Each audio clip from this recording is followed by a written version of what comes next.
Welcome to this special Mundaring Media Network presentation.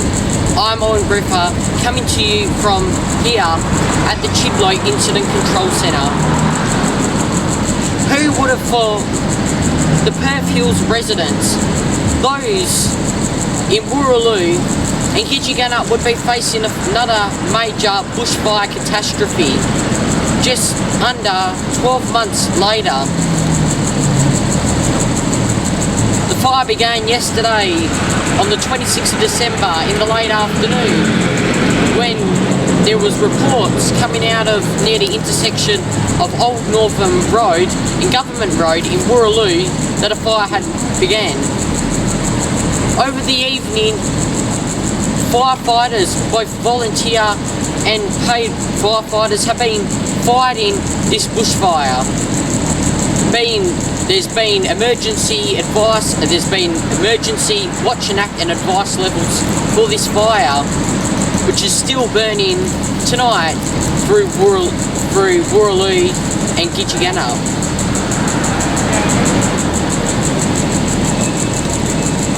As reports have came in, we can confirm there are a few buildings that have been destroyed. Whether they're houses or sheds, it is unknown.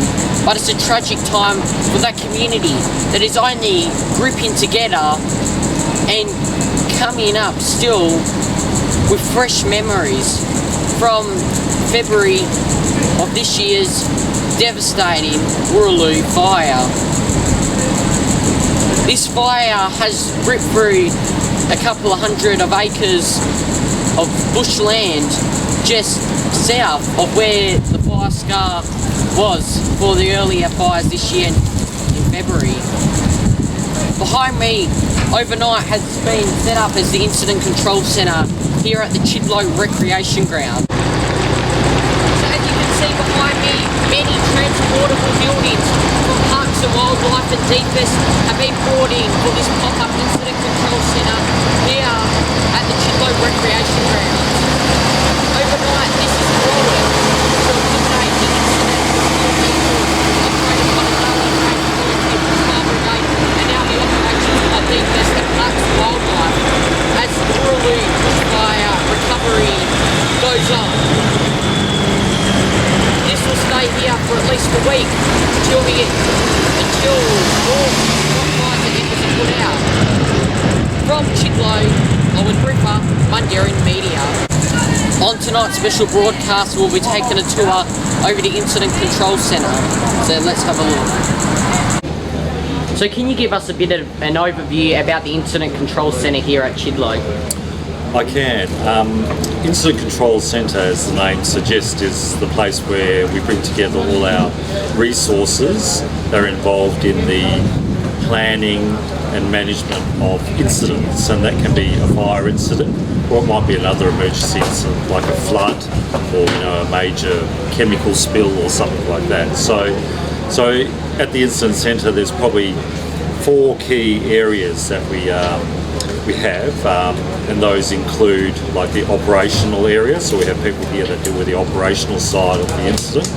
We have a planning area, which is to do with all the things you need to do with where the fire is, producing maps and the like, and for people in the field and for us to have here. Then there's a whole logistical side, which is about feeding people, even having places to set up, like at facilities like this here, and often ovals are quite good areas where we can bring in this cache of containers that we use to set up the Incident Control Centre. And then there's like the public information and community information side of things. So broadly speaking, there's those 4 large areas that make up the operational context of an incident. So with this Incident Control Centre, who manages all these different containers? So we have these, in this instance we have like a pre-formed team arrangement, and it's a pre-existing structure where we have people that fulfil quite specific roles within that structure. For example, myself, I'm a public information officer, so I'm involved in coordinating a team of people that are responsible for the provision of the information that goes out to the public, and that covers the areas of like community-related information. He alerts some warnings, and also dealing with the media. So I have a team of people that work with me just in that area. And it's likewise with logistics and also with the operational area. There's other people that form up those teams.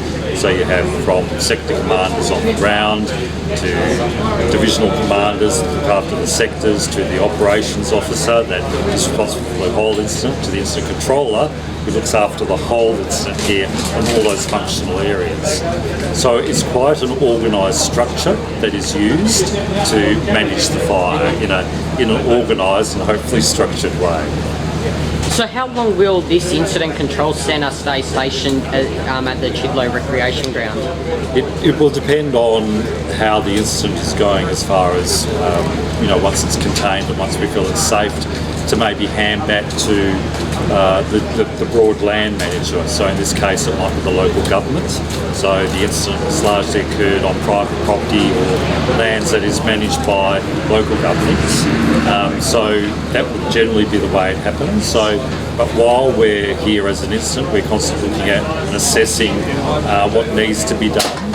And we then, the incident structure here supports the local community and the local government in this instance. But we usually only hand that back once the local government is comfortable that they've got their local resources available to look after it from here on in, or from there on in, from when we feel it's safe to do that. Well, thanks for the interview today, Tim. You're welcome. Yeah, and look, hopefully this incident will be over and done with, or done and dusted sooner rather than later. So nothing like having fires as well. It's not great to have fires this time of year, particularly when it's so hot. It's been a devastating last 2 days for the residents of Wooroloo, Gidgegannup and those nearby suburbs who are still in a watch and act and advice level warning.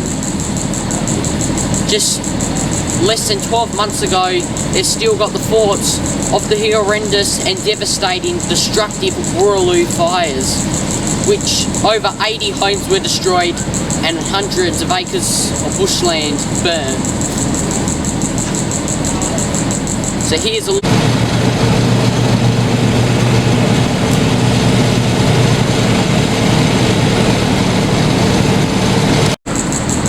just devastating and tragic for those residents. Will soon be returning back to their homes. Some of them will be still standing, some of them lost.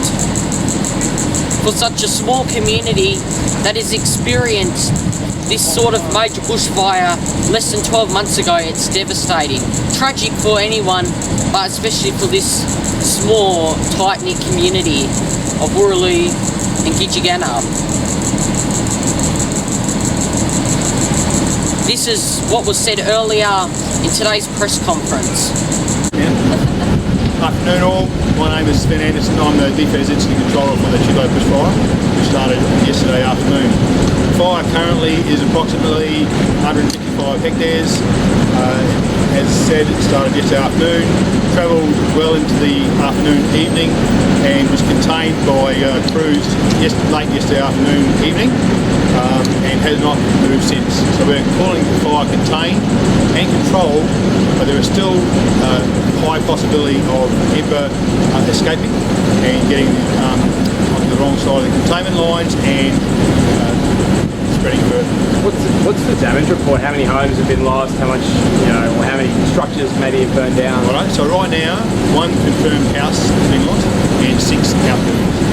That's a pretty good assessment right now. Some of those outbuildings include those that have destroyed homes.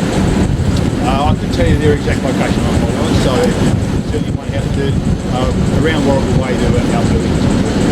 And is the reason you're keeping it sort of fresh from those areas?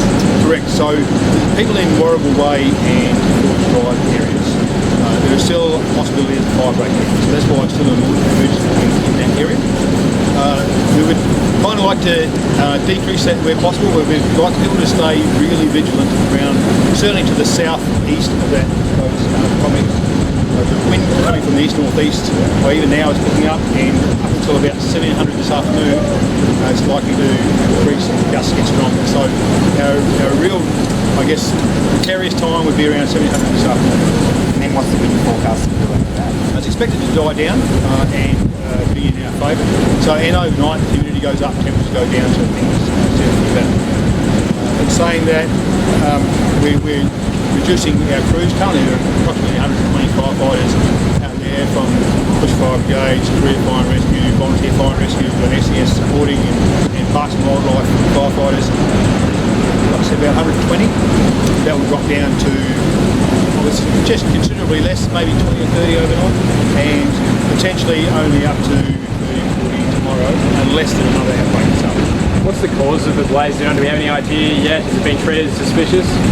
It's being treated as suspicious, but they all are until it's confirmed. So it's been investigated.